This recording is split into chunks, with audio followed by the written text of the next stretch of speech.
and thank you for joining me on another episode of the Tech Exec Podcast, where I will help you create teams worth leading, because life's too short to lead a mediocre team. As always, I'm your host, Aviv Ben-Yosef, Tech Executive Coach and Consultant, and our subject today is good to better to great. This is about the concept that, yes, you've heard about good to great. However, too many people, when I work with them, I notice that they have this tendency of trying to do things at too big of a leap when it comes to how we are trying to create this change in our organization. We think that we can go from A to Z like that in one swoop. Often that's the wrong way to go about it. I have seen so many teams get so much more success by learning how to break things down into bite-sized chunks. These baby steps will really help you because, first of all, it ensures that you're having these chunks to get feedback as you're making progress, like the subject of our previous podcast episode, but also it means that you are much more likely to ensure that the team is making the right progress and not being starved for the improvement. What do I mean? Sometimes when we're working on the one big change, how we ought to be doing things, which is clear, we can all see that how we're doing things right now is not good enough and we need to be doing it like that. Sometimes engineers and tech leaders have the tendency of thinking about the perfect solution and working towards that directly.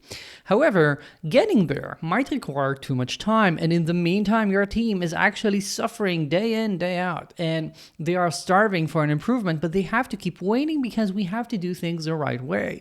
And I usually say that that's the wrong thing.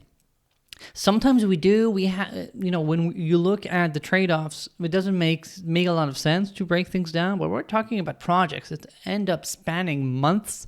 A lot of the time, we can and should prioritize doing things that might not be ideal in an ideal world when we can just do the right thing and work on it for 2 months and be done with it. But will actually help the team right now, help the team when it comes to their current load, maybe help the team when it comes to how things look, when it comes to the visibility of the team, because you want to show progress. Even if you know that your one solution will be better, sometimes doing this temporary hack can really help the team at least get some pressure off when it comes to what others in the organization are expecting, help it earn some time right now so that they don't burn out till we get to the one true way of doing things, etc. And therefore, I think that we have to learn to tackle this tendency of tech people to aim at the perfect solution.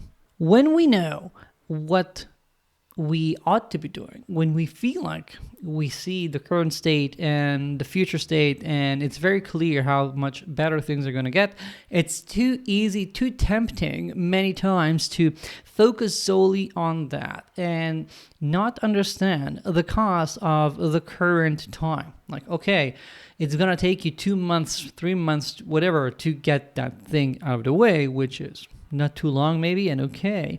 But what happens in that gap? What happens during that time? Are you going to get your people to burn out because you're not doing the right thing?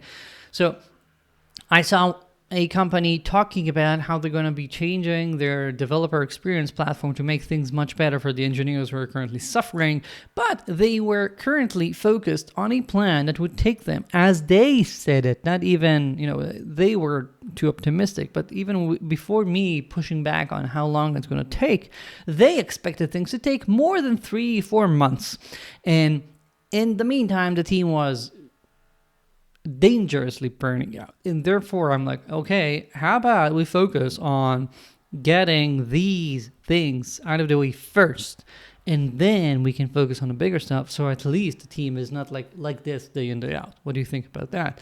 Another example is a VP of engineering who I was working with, who was taking too much time to think about how he's going to be introducing SDLC to his team's SDLC AI. And therefore, he was thinking about the perfect way to make everyone understand it, how to introduce it at the same time to people in this country and that country, etc. Something very, very big. And he felt like he had to find something perfect in one big jump and that's that. I'm like, no, you're making people wait too long without starting to iterate on the concepts of AI because you're waiting for that perfect solution.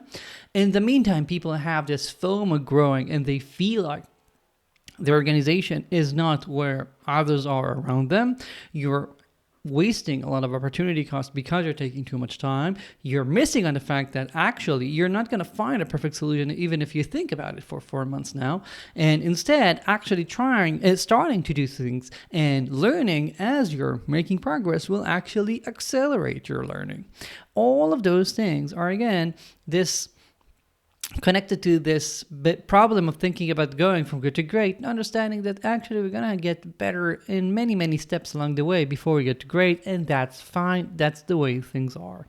I think that nowadays it is maybe one of the most crucial capabilities and skills of a tech leader to learn how to break processes into these little chunks so that no matter how much pressure is going on, no matter the deadlines, etc., you can always find a bit of progress to make in the meantime. Even if your bigger project is something that's going to take you more time, at least the team always sees this trend of things improving slowly, at least slowly, if not better.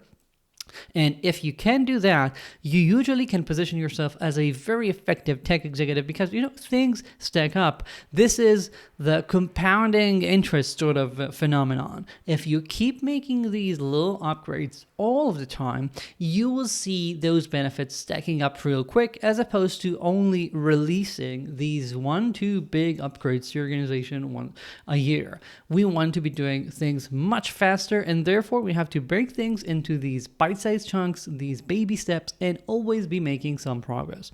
If you do that, things are going to be much better. If you're finding it difficult to break things, I can help you. My email's in the show notes. Let me know, and I'll be happy to chat and schedule a free call.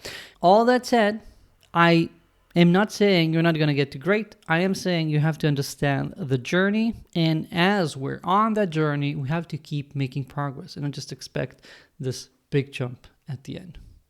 That's it for this week. If you have any questions or comments, my email is in the show notes, as I said. If you haven't yet, do check out my newsletter, where every week you're going to get this podcast, an article, a video, and some other free goodies. The link is in the show notes, and I'll see you here next week. Ciao.